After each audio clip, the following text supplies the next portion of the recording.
After COVID, my family made the decision to pack up and leave the city to homestead in a ghost town in one of the coldest and most remote places in the lower 48. We purchased an old abandoned church in the hopes of turning it into our dream home.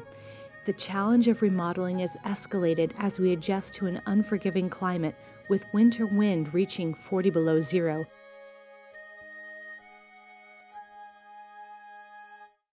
In celebration of the release of my final book of the Watcher series, my publisher and producer flew me out to Los Angeles for an epic launch party at the International Comic-Con. Flying into LA was like passing between two worlds, from a state with less than 1 million people to a city with almost 4 million.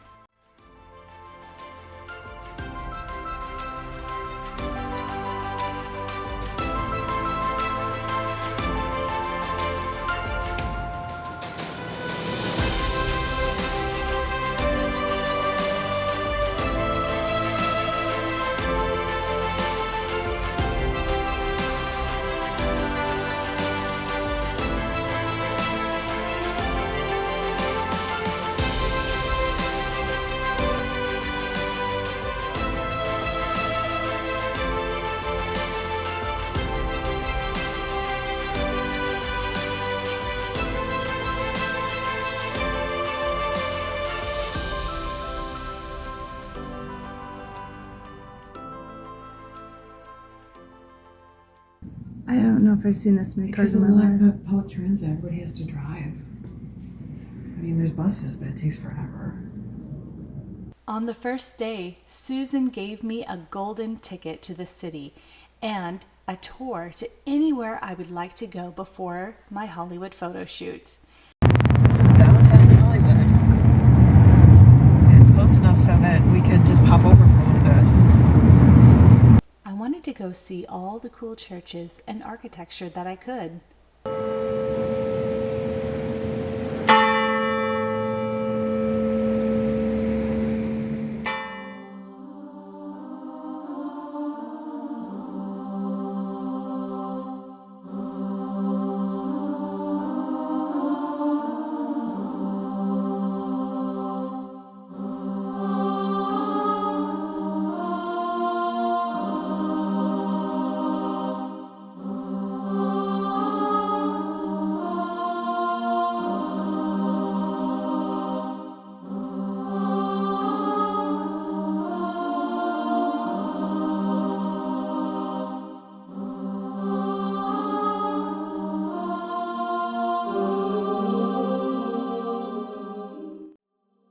At one church, my editor pointed out that this young person looks like a watcher.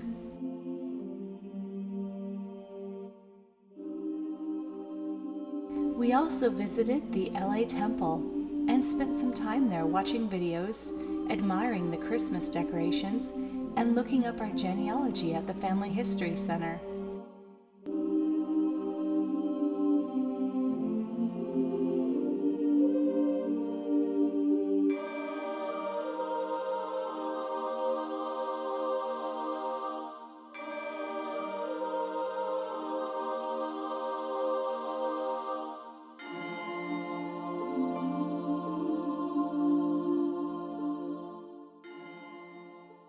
Susan also took me shopping at a second-hand store called It's a Wrap, where costumes and other props get donated after a movie is filmed.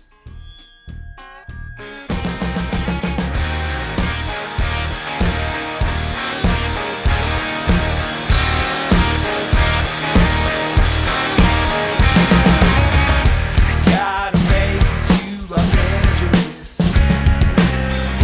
Throw this extra in the case. Ain't no time to say goodbye to anyone. Ditch the car in Santa Fe.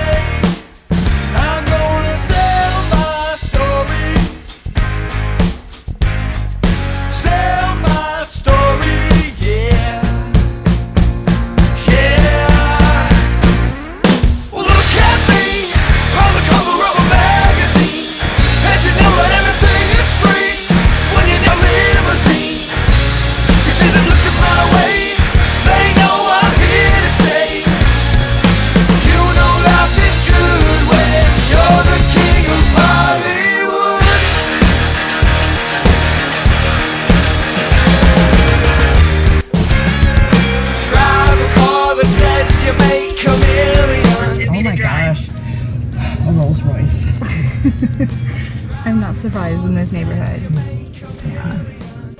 I'm gonna sell my story.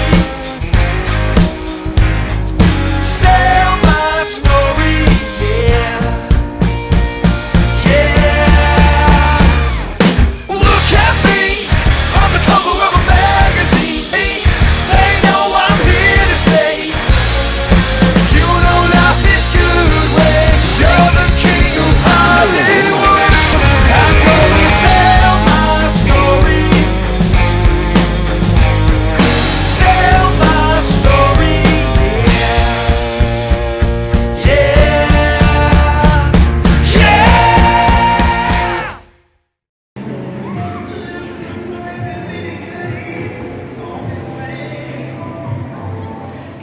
This is as pretty as New York. Rockefeller Center. My publisher put me up in the Moxie Hotel, which reminded me of a high-rise nightclub. My room had a stunning view of the city. Susan got this great photo of me checking into the hotel. She pointed out the angel wings. Oh, look at this. Yeah. This me was super dizzy being up this high. Well, we're not going to fall out. I know we're not going to Ooh, fall look at the out. reflections of the traffic and the building. I love playing with all these images. It's so cool. Oh my goodness. Isn't it beautiful? I like being above all the din and the noise and the chaos. That was the last quiet moment before showtime.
You guys are awesome.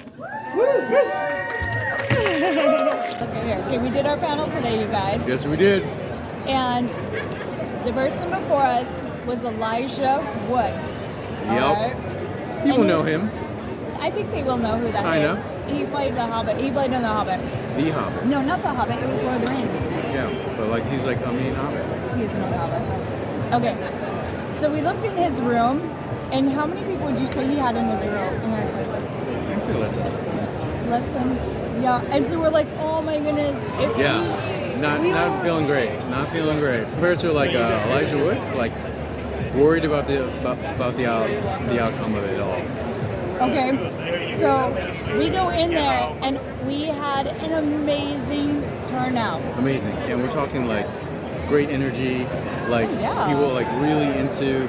You and Mike did an awesome job. Oh, like, thank you. Like wrangling everyone together. I mean, it's a big panel. I felt like it was really balanced too. Yeah, no, but because I think it's because you and Mike like really like put it together, really arranged it really well. I'm having trouble getting to Deirdre's book to charge Uh-oh. for it. Comic books or podcasts, videos, and ebooks, that is us. A platform for an audience of fans and creative innovators that break tradition.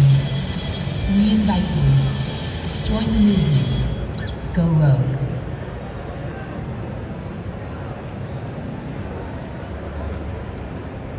Hey, I'm Roger Minchef. I'm president of Rogue Matter.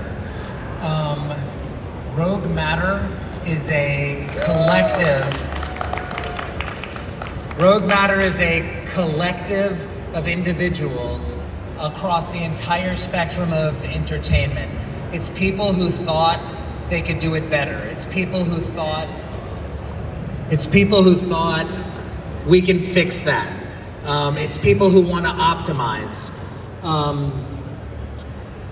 We spent 2 years building, making content, building the team, and we are here at LA Comic-Con because 2024, we're live. Speaking of live, if you see anyone wearing this shirt, all you have to do is go to the bump and you can download directly onto your phone our first 6 number ones. Before I hand it over, I just want to focus on 2 things. Rogue Matter. Our title is not a coincidence. The word rogue, we are looking for outside the box thinkers, people with unconventional stories. Who inspires us are the Frida Kahlos, the the Tim Burtons, the Alfred Hitchcocks. No, I thought something was going on. The Alfred Hitchcocks of the world, the George Carlins, the Richard Pryors. It's pretty pompous to say we want a stable of these generational talents, but what an amazing thing to aspire to. The second part of that is matter. We're not Rogue Comics, we're not Rogue Pictures, we're not Rogue Films. We're matter, we're content, we're substance. Anything that allows you to tell a story, we're interested if it's a good story.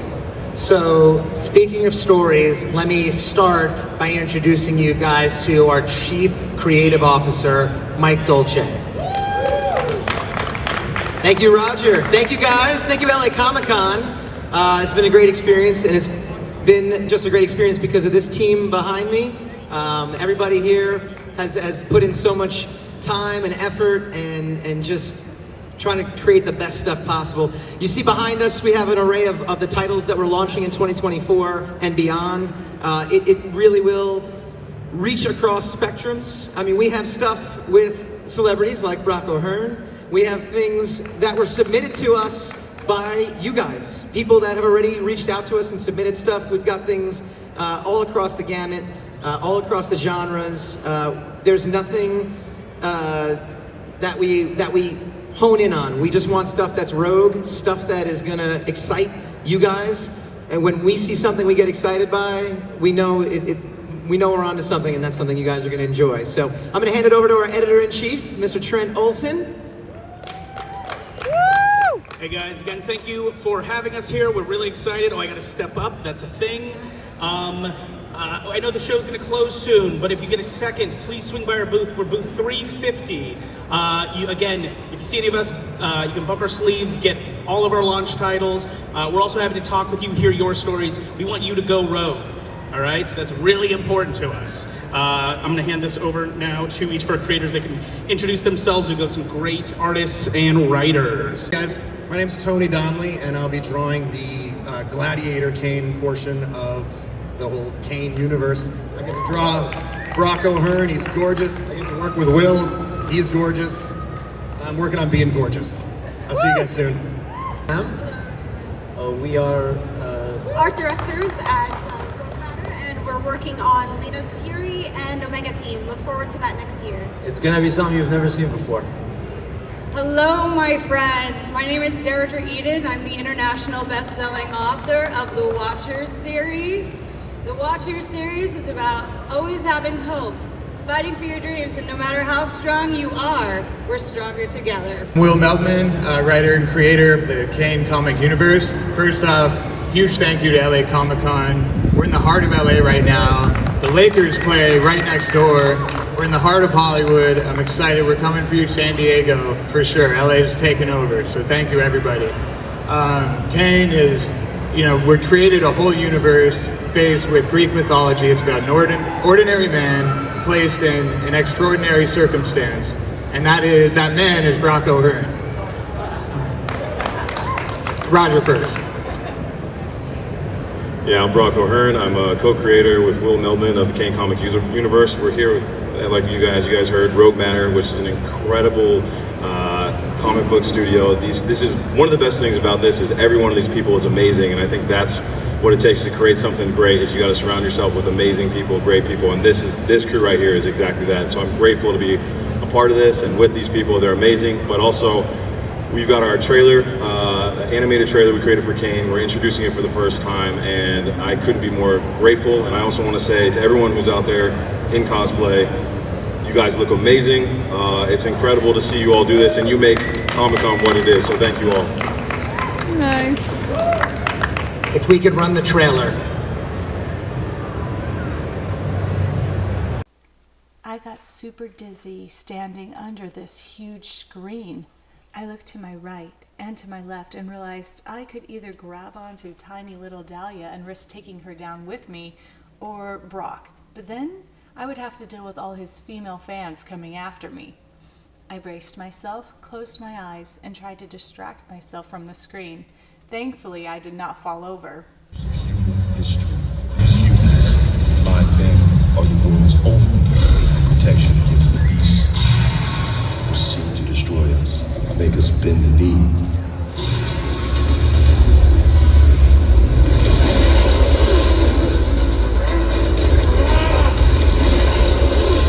I don't bend the knee.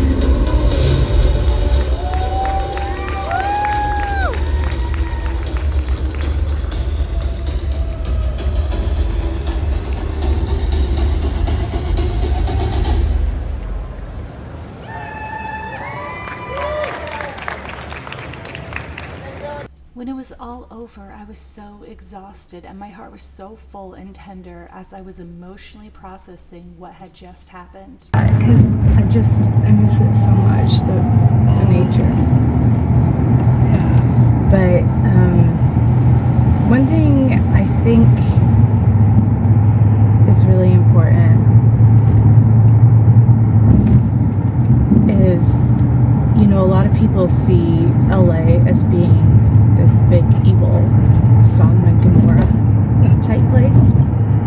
And yes, there's bad here. I mean, we know, we've seen it on the streets and everything. And there's the dark side. This is like the dark side. This is like the den of satanic worship.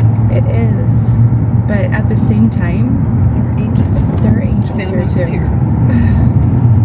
There are angels here.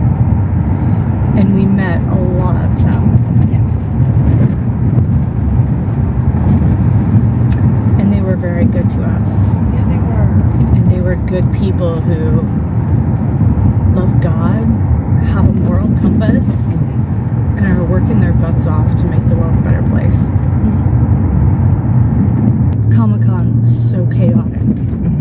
I mean, when I left the booth, I was like, I gotta go out. I ran out. I had to go back. I couldn't. It was just so chaotic, so full of things that a Christian woman should never see. And scary things and just in-your-face flashing, just overstimulated stuff. Yeah. It was just all chaos. But then there were these sacred moments. Yes. There was power. Like in the Watchers. Just like in the Watchers, yeah.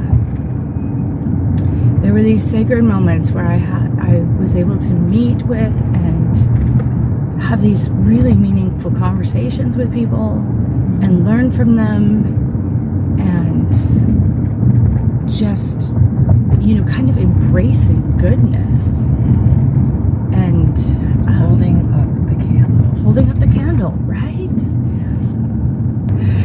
But that's how the world is.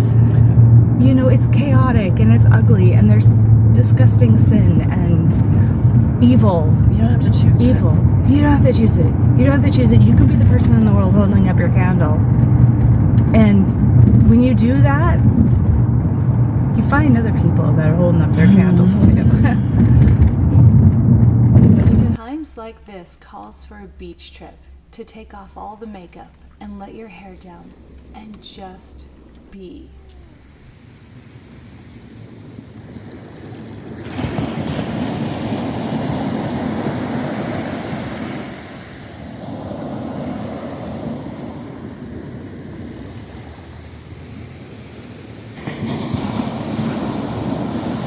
Putting my hands and feet into the warm sand, I felt for the first time in years all the cold drain out of my body.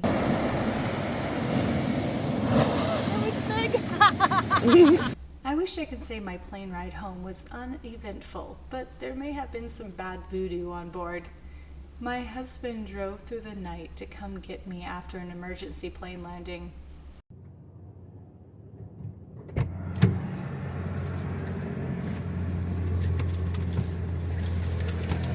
Want a donut? What? Want a donut? And just like stepping between two paradigms, I went from sparkling sand back home to sparkling snow.